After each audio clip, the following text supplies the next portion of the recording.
भादो 2 माह सांपों के मिलाप के और मस्ती के होते हैं। सांप असर के बाद से लेकर पूरी रात और सुबह तलुए आफ्ताब के वक्त तक साथ रहते हैं। देहाती, पहाड़ी, जंगली इलाका जात के लोग रात को हर सूरत टॉर्च लेकर बाहर निकलें और नजरें नीचे जमीन पर रखें। बच्चों को रात के वक्त हरगिज हरगिज घर से बाहर मत निकलने दें, लिहाजा एहतियात करें। सावन और भादो दोनों माह हर रंग और नस्ल के सांप मिलाप करते हैं और जब नाग और नागिन मिलाप करते हैं तो फिर ये अपने मिलाप में किसी की मदाखलत पसंद नहीं करते।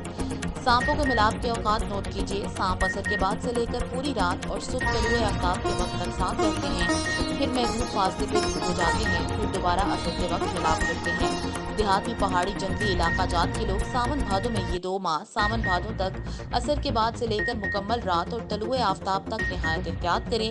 रात को हर सूरत टॉर्च लेकर बाहर निकलें और नजरें नीचे जमीन पर रखें।